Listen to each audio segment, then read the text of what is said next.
Un tempo sede dell'antico osservatorio astronomico dell'Università di Padova, la Torre della Specola è oggi un museo, la cui visita, gradino dopo gradino e sala dopo sala, ne svela la vera storia.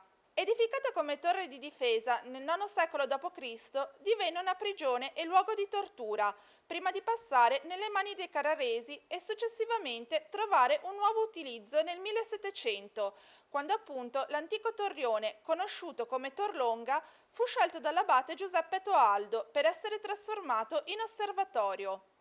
L'Alta Torre possedeva i migliori requisiti per essere il luogo ideale per le osservazioni astronomiche. Si trovava infatti alla periferia sud della città e dalla sommità l'occhio poteva spaziare libero su tutto l'orizzonte meridionale. È verso sud, sul meridiano celeste, che gli astri raggiungono la più alta posizione sopra l'orizzonte nel loro apparente moto diurno e quindi sono più facilmente osservabili. Una storia qui estremamente sintetizzata, ma tutta da scoprire, magari sfatandone i falsi miti e le leggende che la circondano, ma che ora non intendiamo svelare, rimandando ogni sorpresa alla visita vera e propria.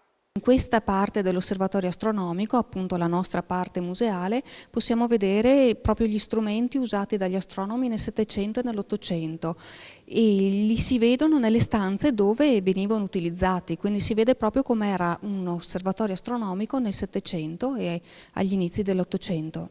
Ammirando gli strumenti di osservazione e di misurazione delle coordinate celesti, tra cui quadranti, cannocchiali rifrattori e orologi a pendolo, si arriva alla sommità dell'edificio, che offre ai visitatori la possibilità di ammirare la città da una posizione privilegiata quanto inconsueta e spettacolare. Siamo aperti tutta la settimana, dal martedì al venerdì, anche al sabato, per le scolaresche su prenotazione, ma il sabato e la domenica facciamo delle visite alle 18 in orario estivo, alle 16 in orario invernale, appositamente per i visitatori singoli.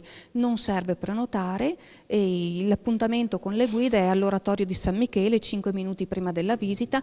La visita parte anche se c'è un solo visitatore.